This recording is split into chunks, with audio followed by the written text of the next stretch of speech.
Welcome to Broadcom Inc.'s fourth quarter and fiscal year 2020 financial results conference call. At this time, for opening remarks and introductions, I would like to turn the call over to Beatrice Rosado, Director of Investor Relations for Broadcom Inc. Please go ahead, ma'am. Thank you, operator, and good afternoon, everyone. Joining me on today's call are Hock Tan, President and CEO, as well as the senior leadership team as announced this afternoon, including Tom Krause, President, Infrastructure Software Group, Charlie Kawwas, Chief Operating Officer, and Kirsten Spears, Chief Financial Officer.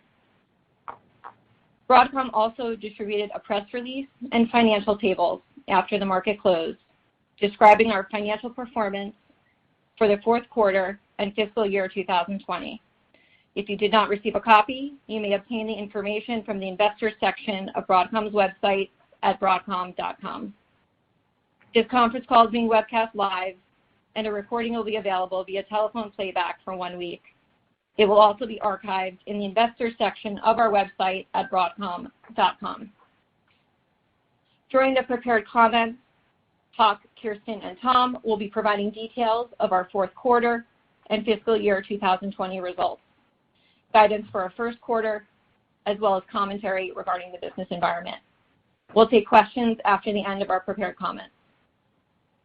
Please refer to our press release today and our filings with the SEC for information on the specific risk factors that could cause our actual results to differ materially from the forward-looking statements made on this call. In addition to U.S. GAAP reporting, Broadcom reports certain financial measures on a non-GAAP basis.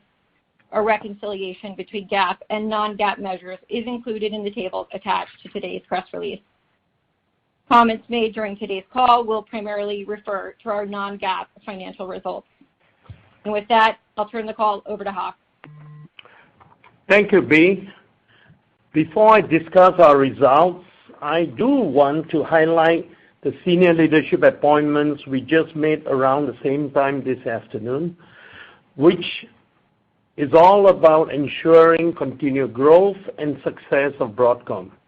But first and foremost, as you see here, I'm not going anywhere. I'm as committed and engaged as ever. But while you often see me and Tom behind us, we have a very strong bench that has gotten us to where we are today. So today, we are elevating some of this deep bench into critical positions that will strengthen our organization going forward. Tom, Charlie, and Kirsten are among the people who sustain the platform and make the phenomenal numbers I'm about to announce happen. And to showcase our deep bench of talent at Broadcom, starting in fiscal year 21, we plan to organize a series of analyst days on the various businesses where you can hear from our respective general managers about their businesses. And to kick this off, the first will occur this January, where Ram Valagar and Alexis Jolin will review our networking franchise. With this, let me now turn to our very strong fourth quarter results. We capped off fiscal 2020 with record quarterly revenue and profitability, despite the ongoing pandemic and macroeconomic uncertainties. We delivered net revenue of $6.5 billion, above the midpoint of our guidance and up 11% sequentially and 12% year on year. Semiconductor Solutions revenue was $4.8 billion, increasing 6% year on year, and most notably representing a return to year on year revenue growth. Infrastructure Software revenue was $1.6 billion, up 36% year on year, which of course includes the contribution from Symantec. Let me now turn first to semiconductors. Networking, which represented approximately 35% of our semiconductor solution revenue in the quarter, was up 17% year-on-year, driven by the continued strength in cloud data center spending, as well as continued spending by telcos in upgrading edge and core networks. Moving on to Q1, we expect this trend of double-digit percentage year-on-year revenue growth to continue, even as we expect enterprise campus spending to continue to soften. Turning to broadband, which represented approximately 14% of semiconductor solutions in a quarter, that was up 22% year-on-year. Growth was driven by the work-from-home environment and the need among service providers as well as consumers to upgrade broadband connectivity to as well as within the home. We experienced strong adoption of Wi-Fi 6 in next-generation access gateways in telcos and consumers. In fact, in this environment, Wi-Fi, where we are very well positioned as a leader, has turned into a substantial and growing business for the company. Beyond Wi-Fi, we also experienced strong investment by service providers in GPON, that's fiber to the home, and digital subscriber line, copper, as well as cable modems among the cable operators. All this more than offset a decline in video. We expect low to mid-teens percentage year-on-year growth, revenue growth in broadband for Q1 as demand continues to remain strong. Moving on, wireless revenue, which represented approximately 31% of semiconductor revenue in this quarter, was up 43% sequentially in Q4 with the launch of new generation flagship phone by our large North American OEM customer. Still, this was down 9% year-on-year, given the 1 quarter delay in the ramp of production of that program. Accordingly, we expect Q1 fiscal 21 to now be the peak quarter of this seasonal ramp, and revenue will compare extremely favorably with the same quarter a year ago, and we expect that to be up over 50% year-on-year. Turning to server storage connectivity, that represented approximately 14% of Q4 semiconductor revenue and was down 9% year-on-year as expected, reflecting softness in enterprise demand.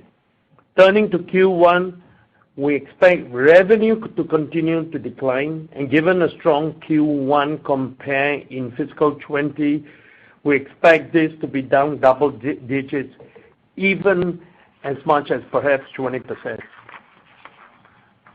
Last, turning to industrial, which represented approximately 3% of Q4 semiconductor solution revenue, we're seeing demand recovery, especially out of China, and consolidated resales, and here we sell through distributors, of course, were up 4% year-on-year.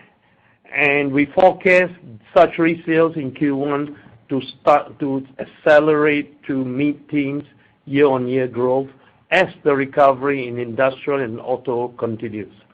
So in summary, our semiconductor solution segment was up 6% year-on-year in Q4, driven primarily by the RAM in wireless as well as continued strength networking and broadband. Forecasting Q1, we expect this RAM in wireless to peak, and while broadband and networking demand to remain strong. This will drive revenue in the semiconductor segment to increase in Q1 by high teens percentage year-on-year. Turning to software, Let me reiterate our business model here. We focus, as we have said many times, only on the largest enterprise customers and seek to increase the adoption of the software products to a hybrid model, about 90% of which are recurring subscription revenue. We'll step up investment in R&D, focus on just these core customers. And we are able to do that by spending much less on our go-to-market outside of our large core enterprise customers. Unlike, obviously, the other software companies who are chasing every last dollar of revenue, no matter how much it costs. So let me tell you, with 2 years of CA under our belt, let me tell you how we have done. Revenue-wise, after 2 years integrating CA onto our platform, Q4 20 revenue was up 5% year on year. For Symantec, if you exclude services and hardware, Q4 product revenue of $380 million was up 10% from Q1 fiscal 20, which was obviously our first quarter after acquisition.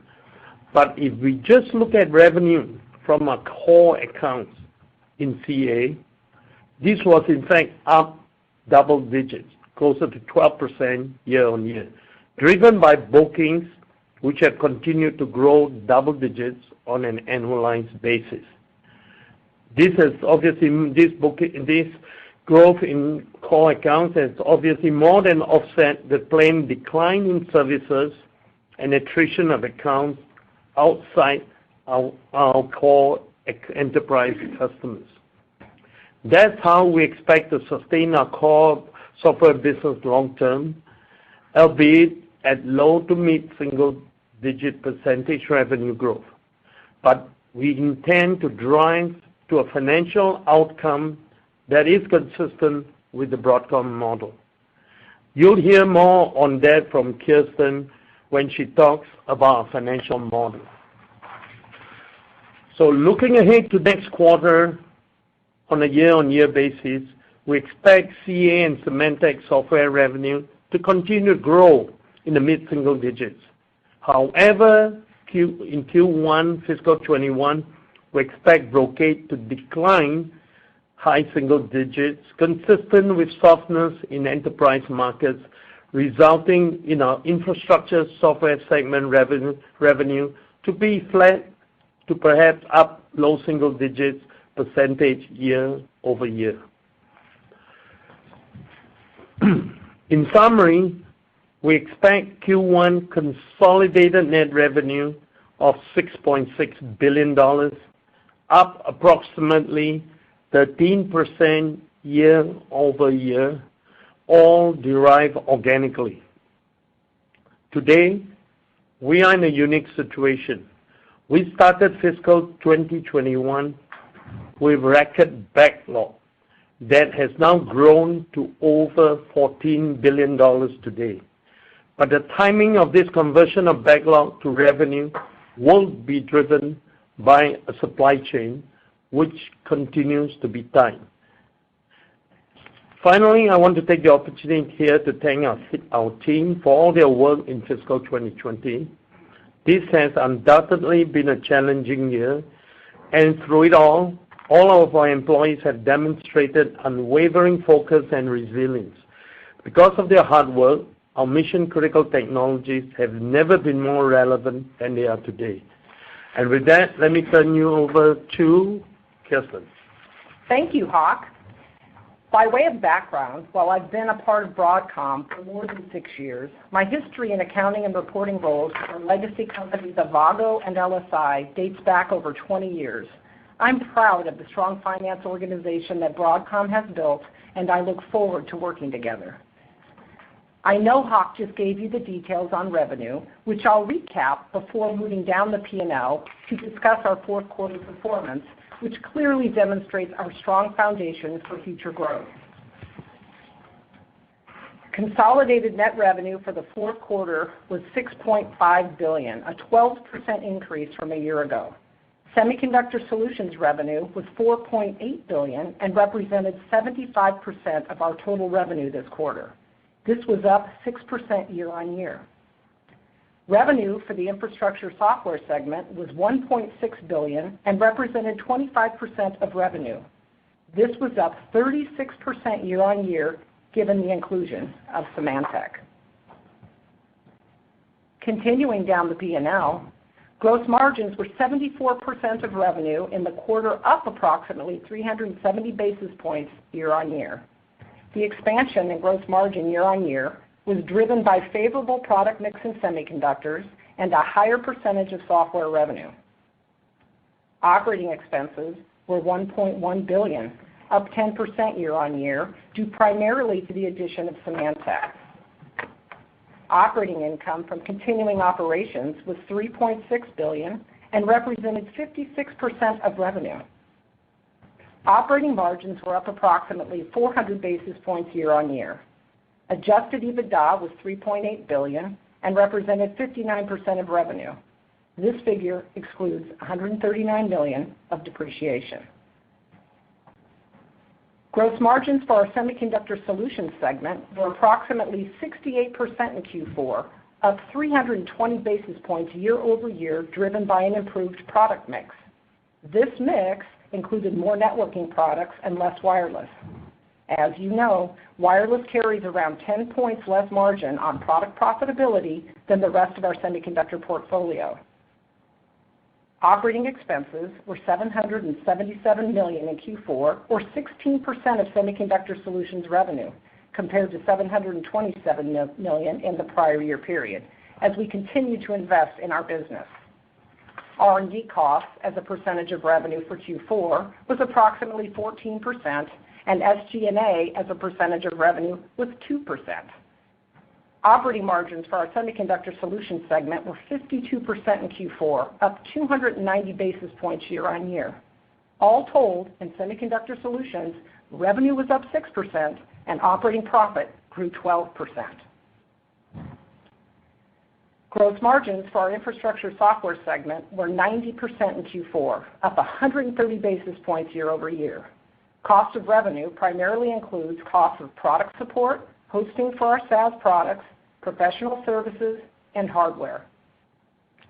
Operating expenses were $338 million in Q4, or 21% of Infrastructure Software revenue, compared to $290 million, or 24% of revenue in the prior year period, as we generate scale through the acquisition of Symantec.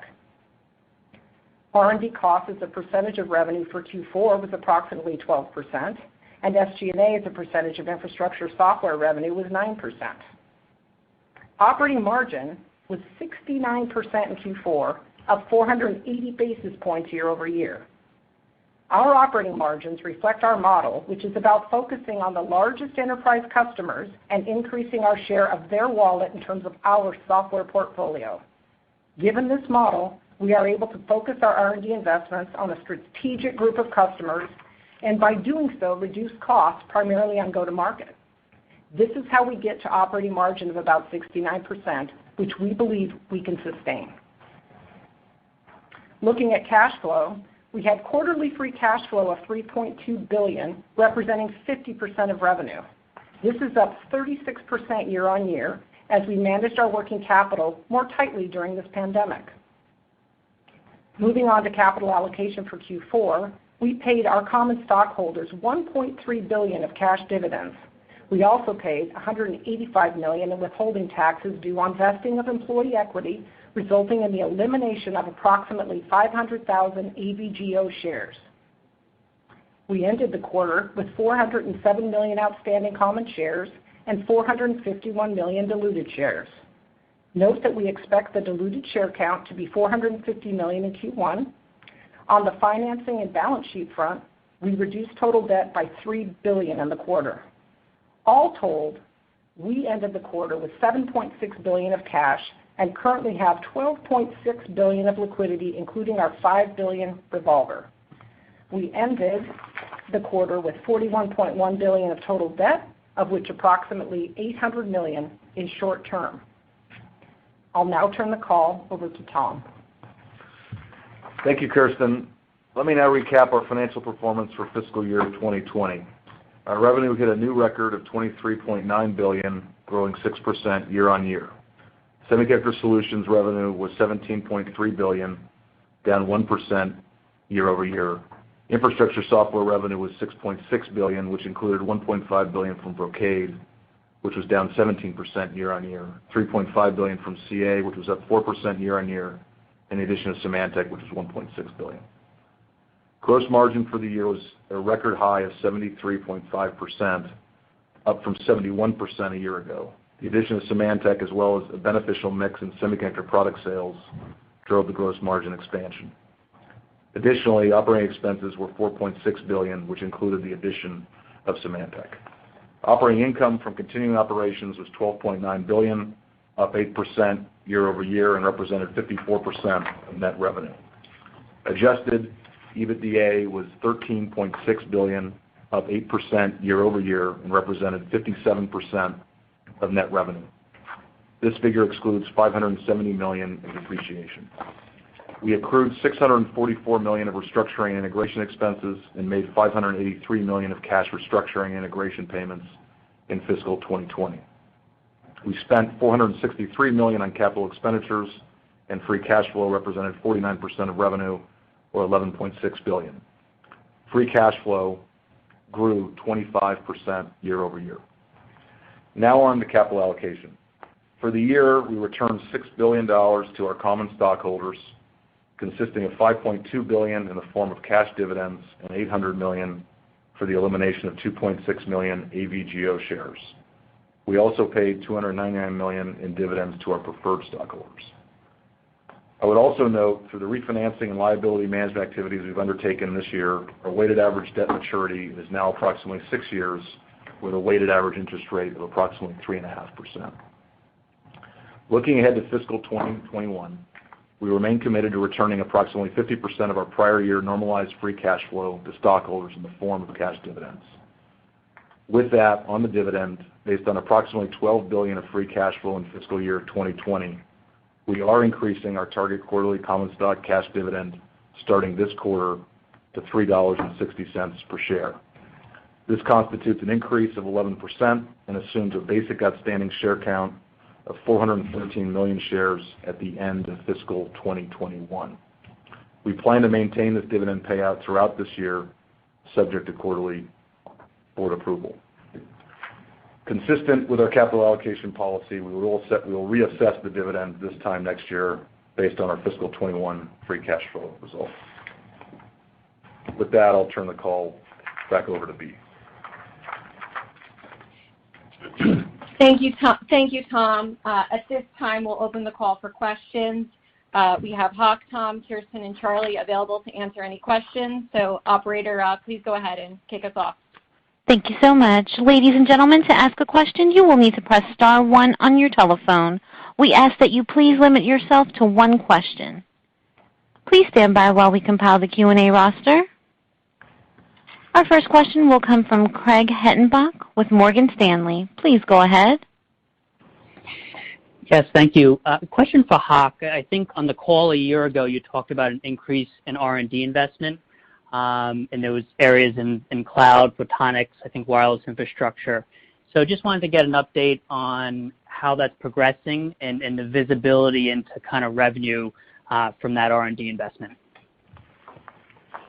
Okay, that's a very good question. And the investment, the cadence of the investment we're doing continues in areas that we see as very strategic in various businesses. And you've seen some of that coming out as we continue to do so. For instance, last week we announced the introduction and availability of our 800 gig platform for switching, routing, and the connect and the basic PHYs, retimers, and all that goes hand in hand with it. It's all about launching an 800 gig platform, and that comes in the form of our new product, Tomahawk 4. And it's pretty interesting that we're launching it now because our previous generation, which is at 400 gig platform, Tomahawk 3, which we introduced over a year ago, close to a year and a half ago, is just starting to ramp with any in terms of into a larger market, and we are already launching an 800 gig. So the speed, the regularity, and the speed at which we are pushing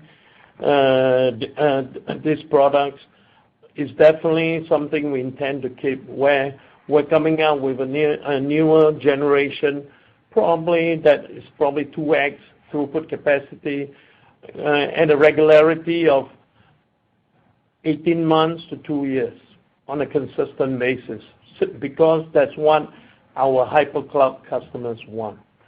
And it makes sense because we need to scale up data centers as CPUs start to hit the limitations of Moore's law.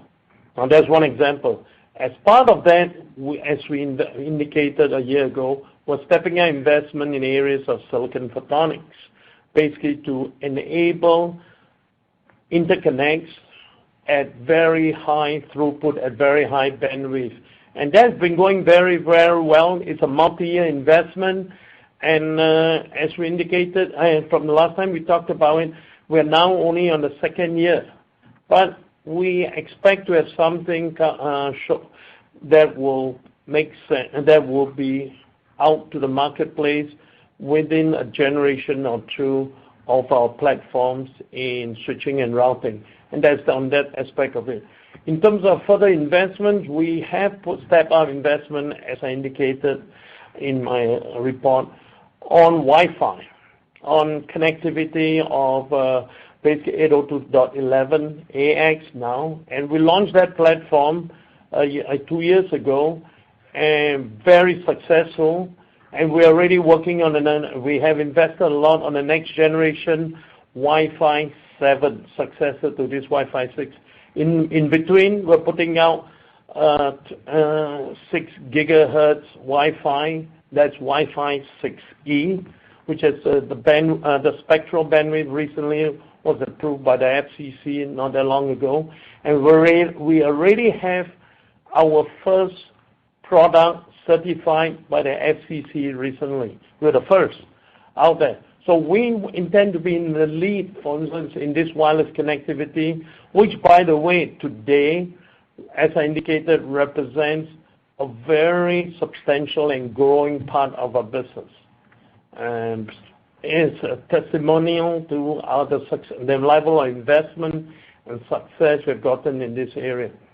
And so these are some of the things that we have, and most of this investment are multi-year, but you do start to see some of the products, some of the launches, some of the revenues starting to come in with this level of investment we are making in here.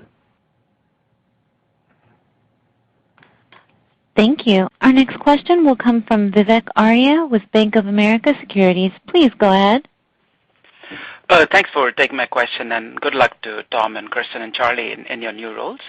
Hock, the question is for you on supply constraints that several of your peers in semiconductors have mentioned, whether it's in substrates or wafers or foundry capacity. I'm curious, where does Broadcom stand on this? Is supply a factor in your reported results or your Q1 outlook, or something that you think can constrain the growth in fiscal 21? Just what steps are you taking to make sure it doesn't constrain growth? And also, on the other side, make sure customers are not double ordering because of all these supply issues. Thank you. Well, interesting question. We reported on this supply constraint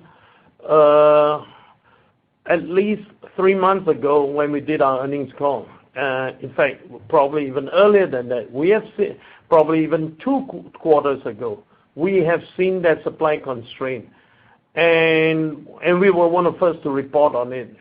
And that supply constraint continues from when we first touched on that 6 months ago.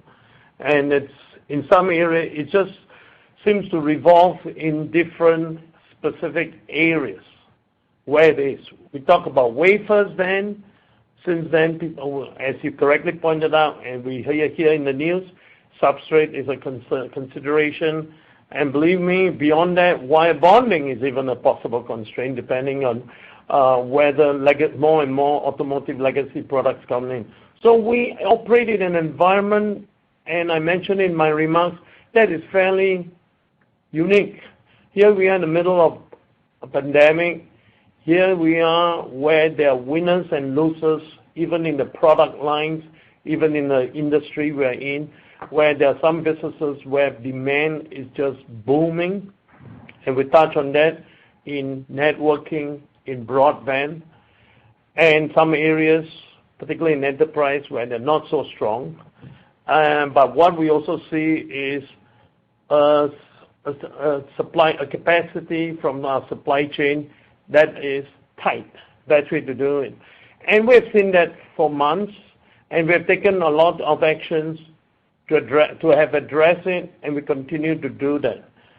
We're also one of the largest consumer of those third-party manufacturers in semiconductors out there, be they wafers, be they substrates, be they back-end assembly or test capacity. We are all in there, and we've been seeing it for 6 months. So best answer is we're managing that. Having said that, we have the backlog in place, and we have also very early on in our fiscal 20 stretch out a supply chain, not only based on what we're seeing, but based on what we anticipate happening. And that has also enabled us to be able to, in a more orderly manner, in what I consider in a more appropriate manner, put products in the hands of end users who need it at the appropriate times. We've done that very well. And having said all that, even as we do it, our backlog continues to grow. Give you a sense, I mentioned we have over $14 billion of backlog today. When we started the quarter, our backlog, and we're shipping in between, and since then, beginning of the quarter, our backlog was 12. So it's accelerating. But having said that, please don't get carried away in the other aspect. As you know, wireless business that we have is seasonal. So we are seeing, obviously, our wireless backlog is a significant part of our total backlog. But given the seasonality of it, we obviously have seen deceleration in the bookings that are coming in from our wireless business. But we are seeing on the other side acceleration and continued strength in orders coming in from the other parts of our business. Networking has always remained strong. Broadband continues to be very strong. And now we start to see the smaller part of our business, industrial, coming in very, very strong. So one side is offsetting the other, and we continue to see this strong backlog, which in a way makes our planning in our supply chain easier. But in some ways poses other challenges of making sure we are delivering products to the right customers at the right time. Thank you. Our next question will come from Harlan Sur with J.P. Morgan. Please go ahead. Good afternoon. Great job on the quarterly execution, and congratulations to all on the executive appointments. Hock, we're still at the very start of the 400 gig networking upgrade cycle with your hyperscale customers. It seems like telco service providers are also starting to adopt the white box switch and routing model, which is good for your Tomahawk and Jericho chipsets, and then you guys are also benefiting from the optical connectivity that goes along with your switching solutions.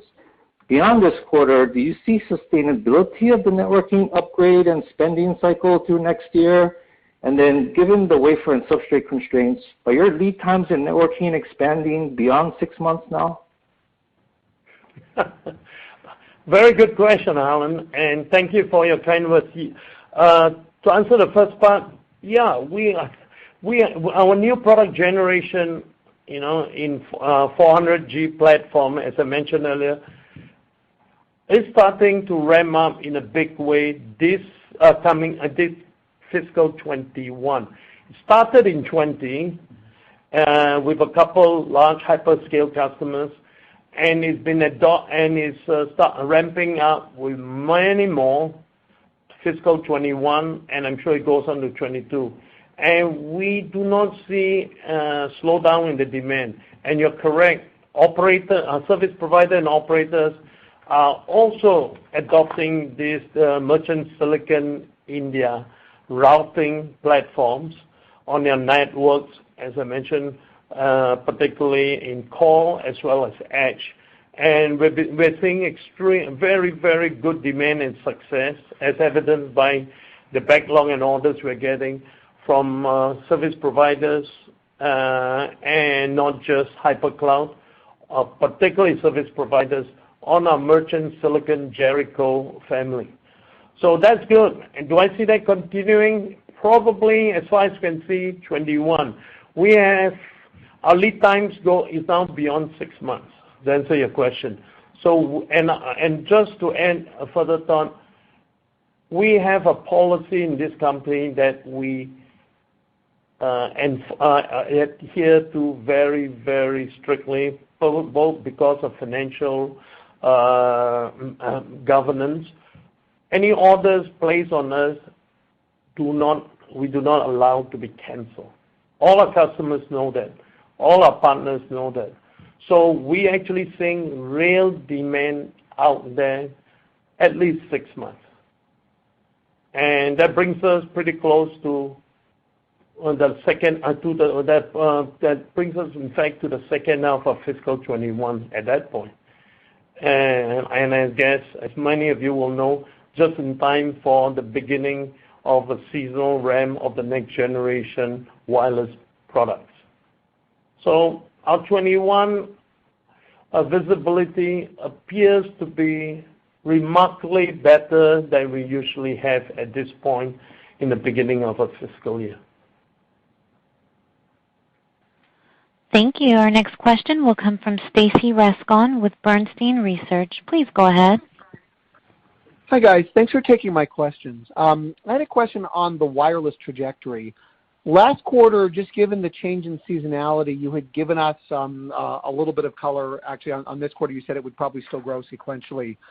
How should we think about the seasonality into, I guess, is it the May quarter off in February, just especially given there seemed to have been a push out. It looks like wireless in Q4 came in a little lower than you had expected, and it sounds like some of that's pushing into Q1. So can you, I guess, given those dynamics and given that's the seasonal peak in Q1, can you give us some idea, similar to what you did last quarter, on what to expect for the wireless trajectory into fiscal Q2? Well, that's a tough question, and to begin with, we generally don't talk much about Q2, though I did give you guys some indication based on backlog we're sitting today, where it's all likely to flow. But, I mean, you're right. I mean, we have this $14 billion of backlog, which continues to grow, and substantially a lot of it will be filled between Q1 and Q2 to begin with, and a bigger picture.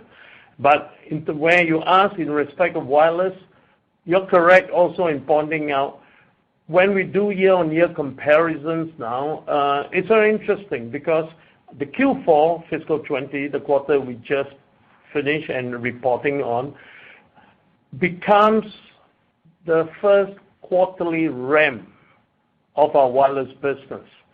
And it compares to Q4 fiscal 19, which in typical cycles in the past is usually the peak quarter of revenue seasonally for our wireless business. So you're comparing an initial ramp against a peak quarter. And that's down, as I indicated, 9% year on year. The peak ramp now for this current generation of phones in our wireless business will be our Q1, the quarter we're in now, and that compares to the Q1 of fiscal 20 now, which is post-peak ramp of the last generation. And which is why I also indicated we're likely to see around a 50% year-on-year step up in our wireless revenue.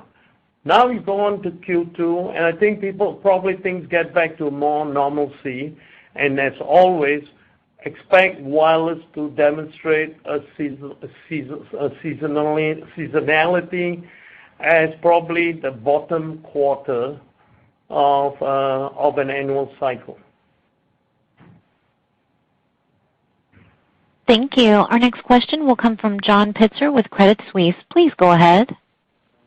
Yeah, good afternoon, Hock. Glad to see that you're sticking around. I guess I want to ask some of the questions around the management change and specifically Tom's new position. I'm just kind of curious, what that might mean for the software infrastructure business longer term and whether or not there's any sort of plans to potentially actually spin that business out. And I asked the question because clearly when you look at the core IP you have in your silicon business around I/O, around acceleration and how important those IP blocks are, when you look at the sum of the part valuation of overall Broadcom, it just looks dirt cheap. You've doubled the operating margins in the software businesses since you acquired those companies, and you've got great franchises in silicon, and yet you're trading at a big discount. Is there a belief that perhaps the best way to get value longer term for these businesses might be a spin?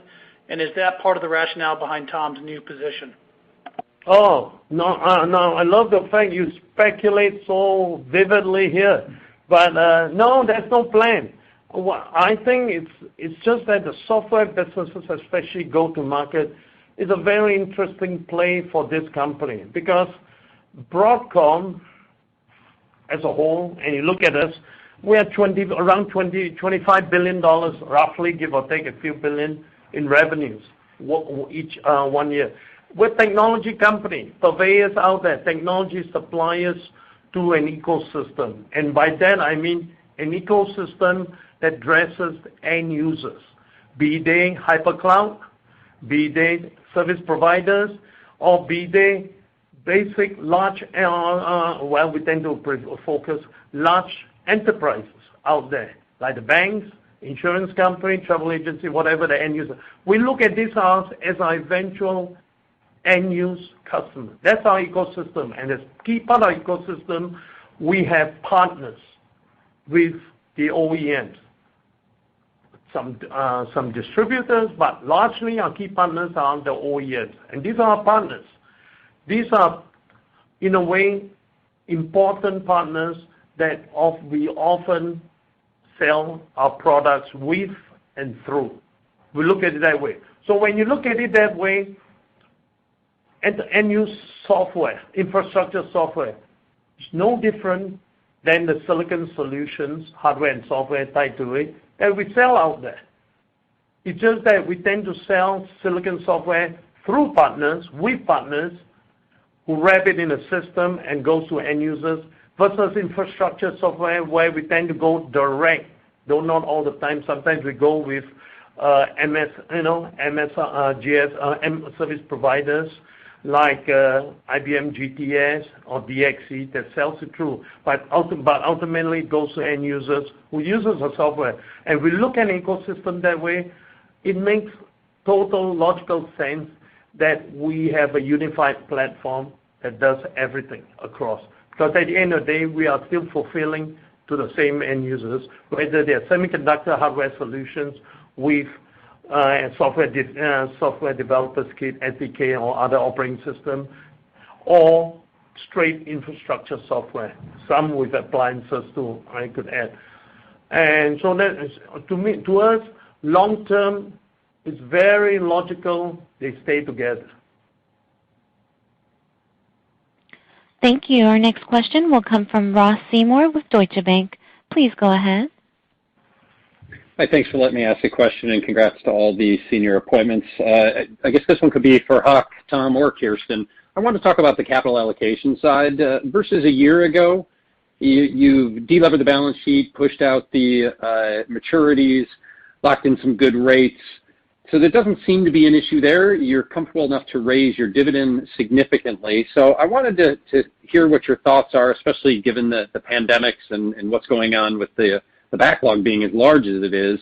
As far as how are you thinking about the other half of your capital? Any sort of update given the environment, or is it as simple as you're just going to focus on either giving it back with shareholder returns via buybacks or do a deal?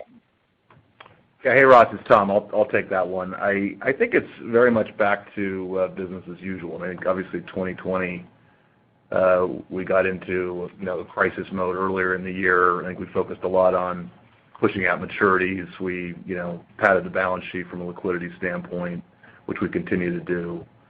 And the markets were very favorable and we were able to do all that. I think obviously business also came back and performed quite well. And as Hawk's talked about, we've got a decent amount of visibility in the first half, and we'll see what happens in the second half. But it seems like the year is set up for a reasonable amount of success. And so I think with that in mind, we're comfortable with our investment grade credit rating. We have delevered. We paid down $3 billion of debt in Q4. We're upping the dividend, as you mentioned, and sticking to the policy of giving back about 50% of the free cash flow. So that's going to leave us with some excess cash.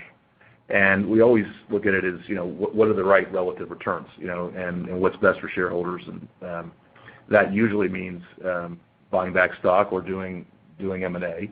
And I think we'll certainly look at doing both. We're biased toward acquisitions historically, and I think we'll continue to be so as long as we can find the right targets and generate the right returns consistent with our business model. So I'd really say business as usual, Ross. Thank you. Our next question will come from Timothy Arcuri with UBS. Please go ahead. Hi. I guess I wanted to follow on John's question. So, in addition to the management changes, you're pretty much giving us a full segment P&L, which you've never done before. So I guess the question is, why now? Is there some investor feedback on maybe that the segmentation will drive a better multiple? I mean, for sure the stock is very inexpensive, and it seems like some of the parts would be a better way to value it. But is there some feedback that's giving you driving you to sort of break out a segment P&L? Thanks.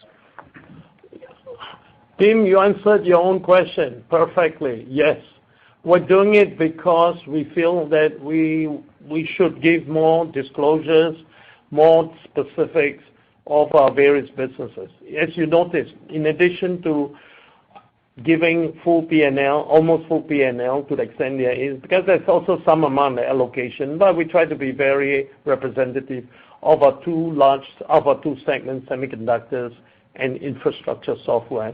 You'll notice that within it, especially in semiconductors, we give you a lot now more color and breakdown on what drives, which are the particular end market applications in semiconductors, and the behavior and the dynamics in each of those verticals.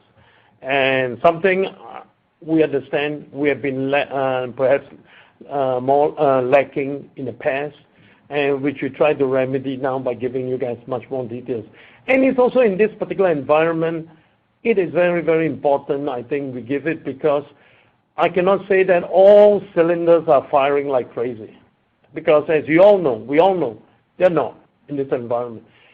We have some cylinder, and as we indicated very loudly, there are some areas where where it's performing very, very well.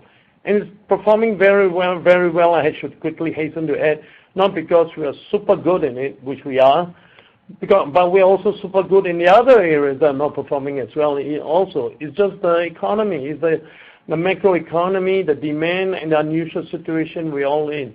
And so we felt it is appropriate to give you guys more specifics, what's driving the overall revenue and what has changed. Because as I also indicated in my last earnings call, when we began this year, we had a certain set of expectations which has dramatically changed now that we finished the year.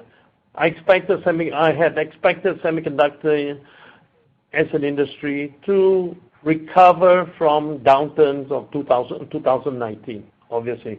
and that 2020 will be a slow, steady recovery, accelerating into the back end.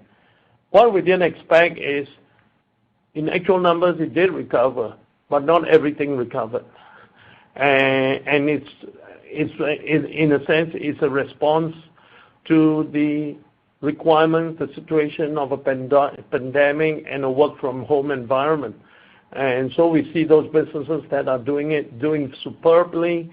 And to really explain it, we felt we had to give you more disclosures, and which we are. And if we start giving you disclosure, it might go all the way and show you where even how the segment, the two broad segment P&L look like. And one of the other things we want to also demonstrate to you guys loud and clear is that we have a business model in mind, a thesis, investment thesis, when we go and buy these specific software companies, some of which may not be in favor when we bought them, but what we're looking at as we look at semiconductors is that these are very sustainable franchises, which with the right approach, with the right model and the right focus, which we like to think what we described to you is the approach we're taking, that we can make them into real sustainable franchises and generate the kind of cash and profit returns that we are demonstrating to you today, and that these are sustainable. Thank you. And our final question today will come from Toshiya Hari with Goldman Sachs. Please go ahead. Hi, guys. Thank you so much for squeezing me in. I had a follow-up question for Tom. Now that you'll be leading the software business going forward, what are the one or two top priorities for you in running that business? And a clarification question, I think, Hock, in your prepared remarks, you talked about the long-term growth rate in your software business being in the low to mid-single digits. Is that an organic number, or does that include M&A? And then on M&A, Tom, if you can speak to the pipeline in software and your thoughts on valuation today, that would be helpful. Thank you so much. Toshi has so many questions I can barely remember the first one, but look, I'm excited. I think we've got a great team bringing together the go-to-market and the business units under one umbrella. I think will allow us to scale, continue to grow, which we've been doing. We've had some early success, but we've got a lot to learn, and so I think this positions us well, and I'm looking forward to it. Beyond that, we'll take all the other follow-up questions on the callback call. But thanks very much. Ladies and gentlemen, thank you for participating in today's question and answer session. I would now like to turn the call back over to Ms. Beatrice Rosado for any closing remarks. Thank you, operator.